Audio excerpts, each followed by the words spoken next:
series. And the wind is just starting to come around from the east and blow. It's actually west-northwest. Doing the backwards fill, so that wind right there is actually blowing away from it. Like it'll be, I'm gonna guess right now, 4 to 8 knots with the highest wind being 11 knots, maybe 12, and for a very short period of time.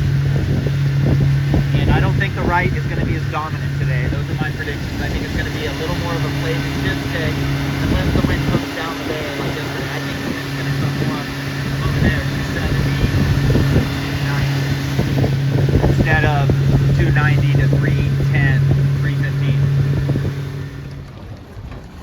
Race 1 on Sunday, race 5 for the regatta. The wind was at 270. They set the mark. And where the mark set boat up there is where the mark should be. So I have a feeling we'll have a general recall. We've had a 30-degree lefty since the wind came in. It's going to be jungle ball at the pin end.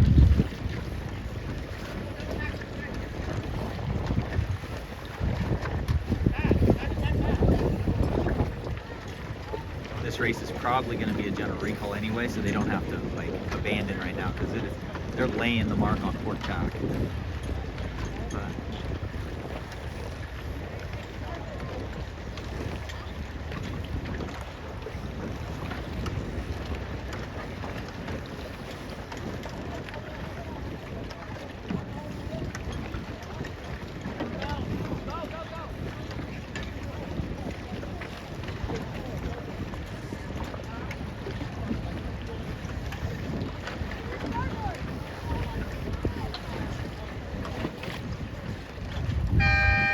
whoever's teaching them that crap needs to be told to stop.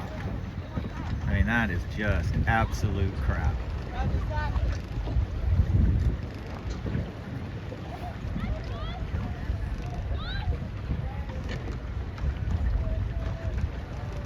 "40 skulls and 5 rocks" is just unsportsmanlike.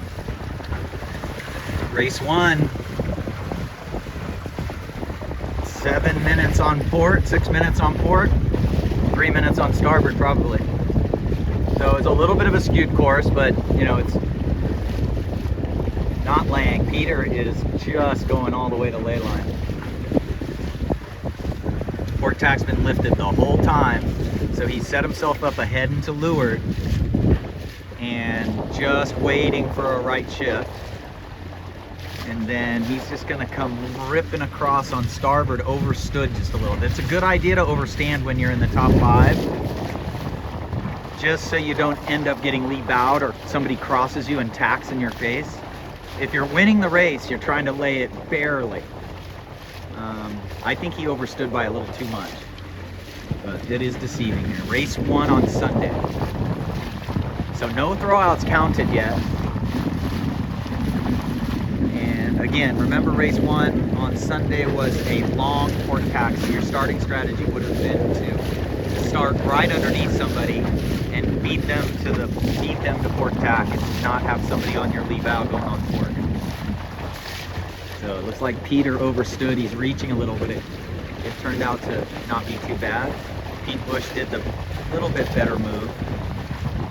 He was right to windward of Pete. He took a tack earlier, went over, took another tack. No problem, all good. This is Anton coming in over here in about 7416, 246, 8, 10, 12. He's in the top 15. That's what our goal is with this skill and this fleet. Top 15 every race. We changed everything on his boat. We changed his jib, we changed his rake, we changed his techniques, we changed his traveler.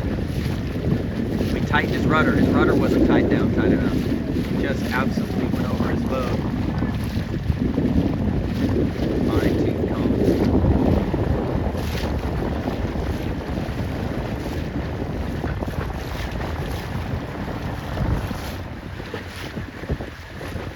Wyatt's got his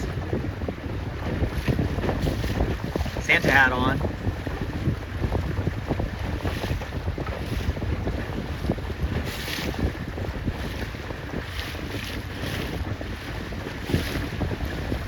Port tack was longer upwind by a long way, so obviously we're probably laying the gates on starboard unless they move the gates.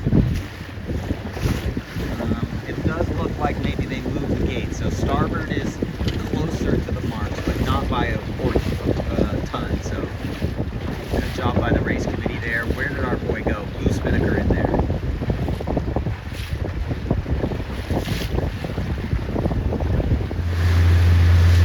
Now the good thing about this fleet is that these top 10 are sailing the boats a lot of hours together, working with coaches. So let's watch their jibes. Jibing is one area we haven't started working on yet because you can really get too much information in your head. The key to jibing is easing the sheet as you turn down, just like you would do on any other sail. When you turn down to jibe, the sheet goes out. And in the case of a spinnaker pole, the pole gets trimmed aft. The guy trimmed aft. As you turn more downwind, the wind goes more aft, so the pole, to keep it perpendicular to the wind, or relatively perpendicular to the wind, to keep the spinnaker relatively perpendicular to the wind, you've got to be pulling it in as you are turning down to jibe.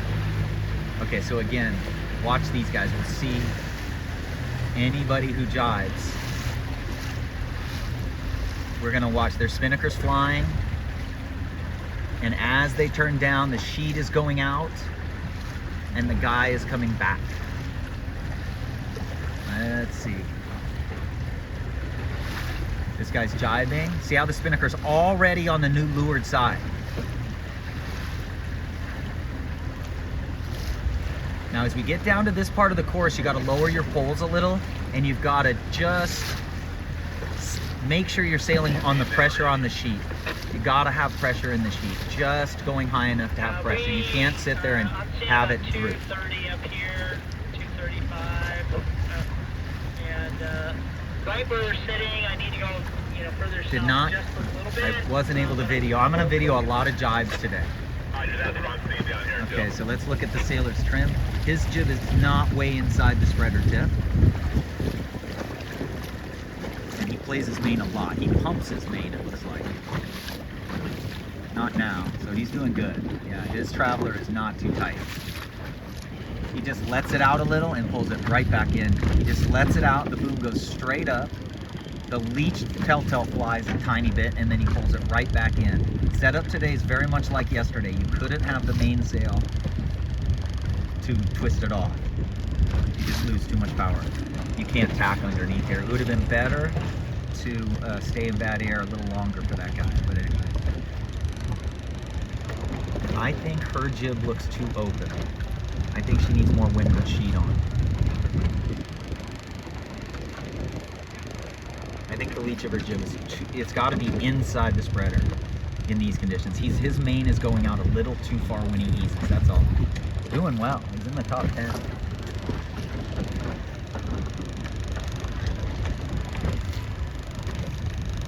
Now if you look at the exit angle of these boats here are parallel to the gates, oops, and the port tackers are more perpendicular to the gates.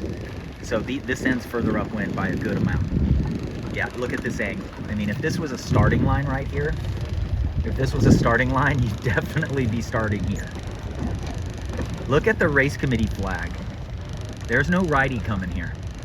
The crew would be looking at that race committee flag, and these guys should be footing almost. They should be full power on port tack, trying to get to that committee boat. 1 minute to go for race 7. Second race on Sunday. So the last race was dominated by a big shift in the final 5 minutes before the start. So it made it port tack, downwind the whole way, starboard tack. Port tack upwind the whole way, starboard tack, downwind, without almost any jibes at all.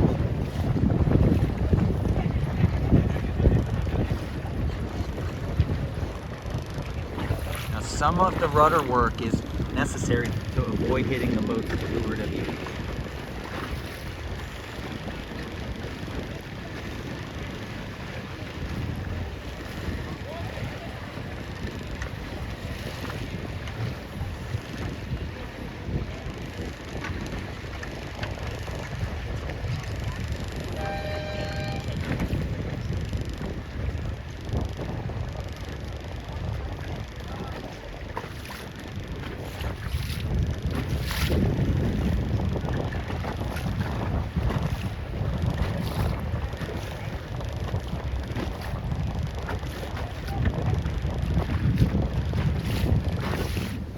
Run into the yacht club to get something for Wyatt.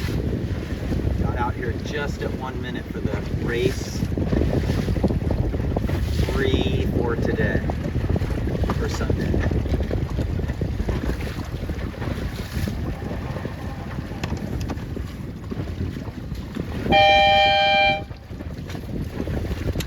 Paige Tilson just nailed the start at the pin.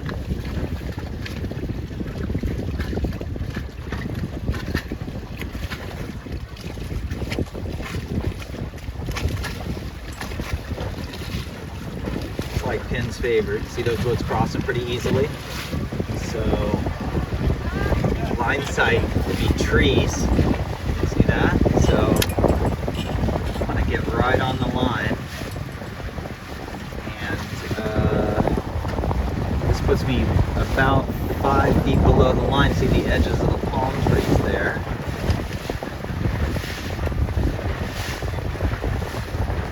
Now I'm off the line. See how I come off the palm trees? So you should have been reaching up and down the line, looking at this line sight. Okay, now I'm about to go over right now. The palm trees, the right edge of those palm trees are upwind of the pin. Now I'm going to drop back down. So you should be doing this. You should be trimming to your telltales here.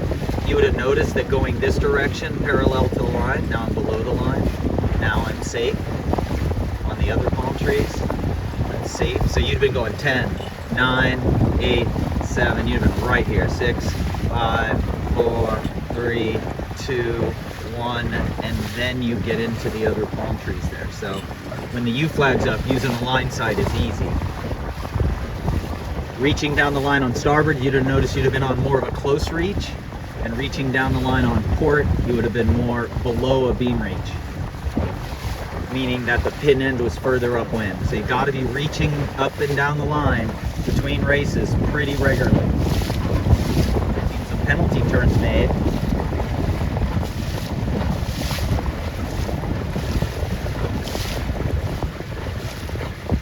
That was a really nice tack. Key to tacking again is not coming out exactly close haul. You have to be a touch off the wind so your leeward telltale is pressed, flickering a little, and your jib is pressed initially. Get the boat flat, get it going forward, and then you can, if you've done a good roll and flat, and then you can go right into close haul after that tiny bit of press. Headed. Oh, that's Paige. She looks really low. Okay, cut.